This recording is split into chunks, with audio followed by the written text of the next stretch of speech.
कैसे हो मेरे प्यारे दोस्तों।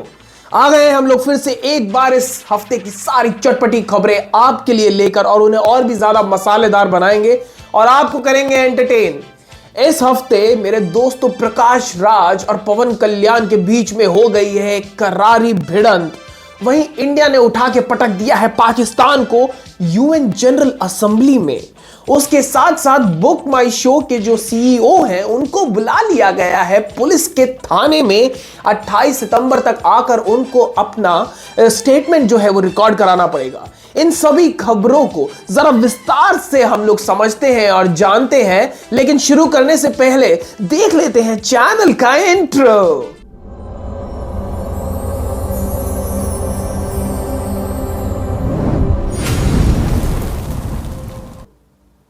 हाँ क्या 28 को आना पड़ेगा, 28 निकल चुकी है। ऐसा है? हाँ 28 हो गई कल। मैंने सितंबर बोला है कि नहीं बोला है? नहीं बोला है। फिर तो चल जाएगा काम।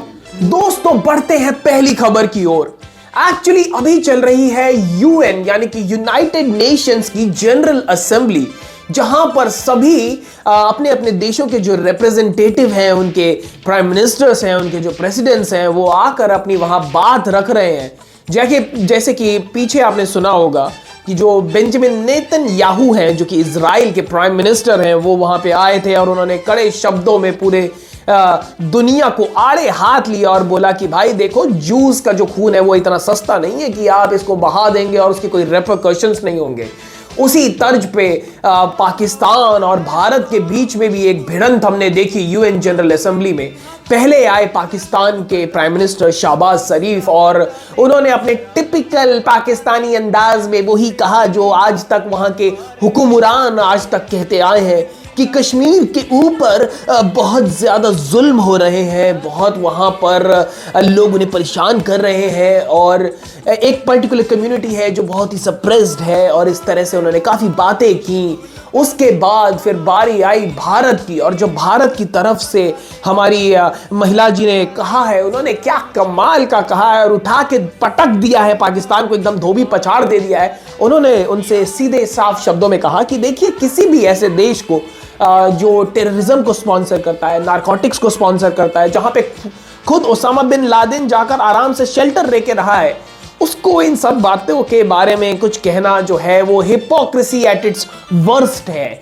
तो उसी कड़े शब्दों में उन्होंने उनकी निंदा की, पाकिस्तान को एक आईना दिखाया जो हमेशा से हम दिखाते आ रहे हैं, लेकिन ये लोग जो हैं सुधरते नहीं हैं।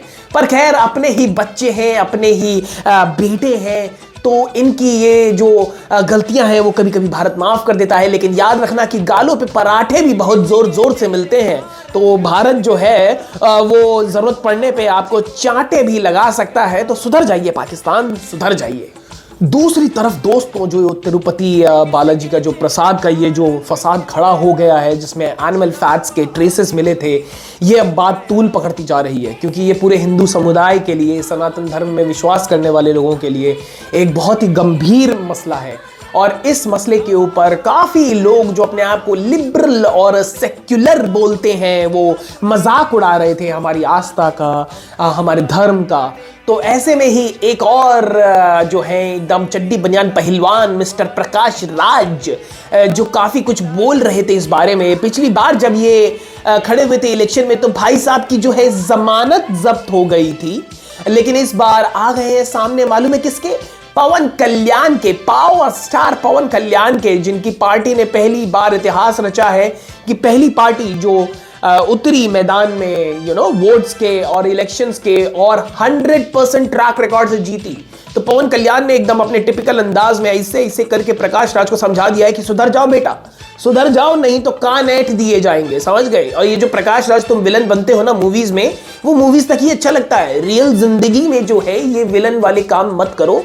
थोड़ी सी अपने अंदर की जो तुम इंसानियत है उसे जगाओ और समझो इस बात को कि जब शेर घायल होता है तो उसके घाव पर ना इसे टिकल टिकल टिकल नहीं करते हैं, क्योंकि पंजा मारेगा तो तुम गंजे हो जाओगे। इस बात को समझ लो, नहीं समझोगे तो पावर स्टार पवन कल्याण तुमको समझा देंगे।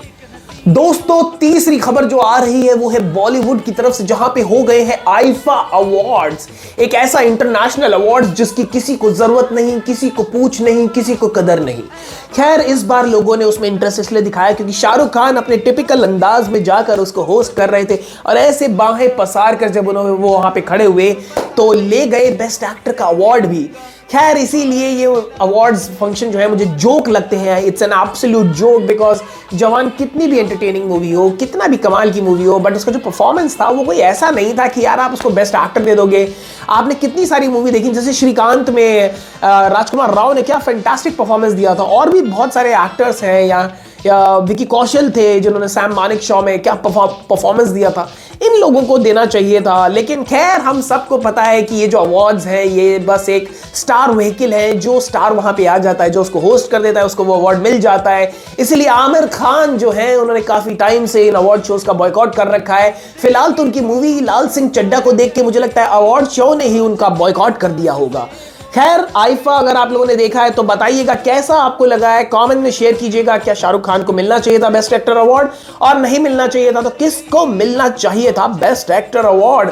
और अगली खबर की ओर बढ़ने से पहले चैनल को लाइक शेयर सब्सक्राइब कर दो यार। मैं देख रहा हूं स्टैटिस्टिक्स में जाके कि 52% जो हमारी व्यूअरशिप है वो नॉट सब्सक्राइब्ड यूजर्स की तरफ से आ रही। क्या बात है, मजा तो तुम लोग को पूरा आ रहा है, दिख रहा है, व्यूज में दिख रहा है, लेकिन सब्सक्राइब नहीं कर रहे हो, कमेंट नहीं कर रहे हो, लाइक नहीं कर रहे हो, शेयर नहीं कर रहे हो। कर दो यार, थोड़ा गरीब की दुआएं लगेंगी तुमको। खैर बढ़ते हैं अगली खबर की ओर। दोस्तों अब बात करते हैं लाइव कॉन्सर्ट्स के बारे में। एक तरफ है कोल्ड प्ले जिसका कमाल का जो है क्रेज चल रहा है पूरी दुनिया में। जिन लोगों को इंडिया की टिकट नहीं मिली वो अब आबू धाबी और हांगकांग की टिकट्स ले रहे हैं। कमाल की बात है, मैं साला आज तक गोरेगांव में रह के चेंबूर के आगे नहीं गया और लोग जा रहे हैं अबू धाबी और Hong Kong. Well good for you. लेकिन दूसरी तरफ दिलजीत दोसांझ का एक लाइव कॉन्सर्ट चल रहा था जहां पे उन्होंने पहली बार सबके सामने इंट्रोड्यूस किया अपनी माताजी को और अपनी सिस्टर को। वैसे तो दिलजीत दोसांझ हमेशा ही अपनी जो पर्सनल लाइफ है, अपनी फैमिली जो है उसको लाइमलाइट से अलग रखते हैं, और फॉर वैलिड रीजंस, बिकॉज हमने अक्सर देखा है कि पंजाब के जो सुपरस्टार्स होते हैं उनके ऊपर अक्सर अटैक होते रहे हैं, and he is a very private man.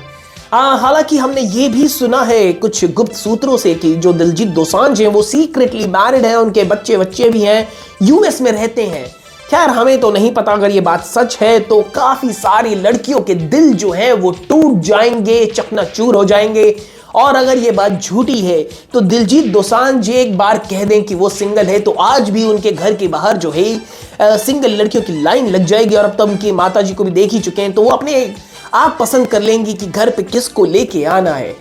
बहुत ही कमाल का एक्सपीरियंस रहा यू नो ऑडियंस के लिए, because they felt really like a family, N extended family of Diljit Dosanjh. तो कमाल की पॉपुलैरिटी और कमाल के चार्ट बस्टर्स दे रहे हैं आजकल दिलजीत दोसांझ। तो ऑल द बेस्ट दिलजीत, आपके आगे के अभी बहुत सारे शोज होने हैं। सुना है कि एक इंडिया का टूर हो रहा है, आपको टिकट मिले तो एक मुझे भी भेज दीजिएगा दोस्तों। खैर मुझे भी देखना है दिलजीत का परफॉर्मेंस, काफी कमाल का शो रहता है। बढ़ते हैं इस हफ्ते की आखिरी और इस सेगमेंट की आखिरी खबर की ओर। दोस्तों बढ़ते हैं इस हफ्ते की आखिरी खबर की ओर जो हम इस सेगमेंट में कवर करेंगे। तो जो मुंबई का इकोनॉमिक ऑफिस विंग है उसने बुला लिया है बुक माई शो के सीईओ को थाने में। बोला है कि बेटा इधर आओ, यहाँ बैठो और हमें बताओ कि ये क्या मांजरा है। ये जो पुराने टाइम में होर्डिंग चलती थी, क्या तुम लोग भी यही कर रहे हो? जैसे आटा बोल दिया कि खत्म हो गया है और फिर अंदर गोदाम में रखा है और रईसों को दे रहे हो, क्या इसी तरह से तुमने टिकटों के साथ भी किया? नाटी बहुत जूते पड़ने वाले हैं, कुछ ऐसा लग रहा है। क्योंकि क्या हुआ दोस्तों कि सारे लोग बैठे हुए थे, टिकट्स के लिए वेट कर रहे थे, और अचानक से फिर पता चला कि लंबी लाइन है और फिर सोल्ड आउट। मतलब लोगों के हाथ में कुछ लगा ही नहीं और परेशान होकर बेचारे अपने घर चले गए। लोगों ने 5G 6G 7G सारे नेटवर्क लगा लिए लेकिन कुछ हुआ ही नहीं। तो सस्पिशन हुआ और मुंबई के एक लॉयर ने जो है वो कोर्ट में डाला कि भाई इन लोग को पकड़ो, इनसे पूछो कि ये क्या कर रहे हैं, कोई ब्लैक मार्केट रैकेटियरिंग चल रही है, ये क्या सौदा है कि मतलब इनके पास टिकट्स होने के बावजूद लोगों को नहीं मिलते हैं, और जब रीसेल में 12-12 लाख के आसपास जा रहे हैं तो कहीं ये लोग उसमें से कोई प्रॉफिट चंक तो नहीं ले रहे हैं। मुझे तो लगता है कि कुछ ना कुछ झोल जरूर है, तो मुंबई की ये जो इकोनॉमिक ऑफिस विंग है ये पता लगाएगी इस बारे में। खैर, इसी के साथ इस हफ्ते का ये सेगमेंट यहीं खत्म होता है दोस्तों। अगले हफ्ते फिर मिलेंगे और 5 खबरें उस हफ्ते की लेके। तब तक आप कीजिए चैनल को like, share, subscribe and please take good care of yourself. Bye bye.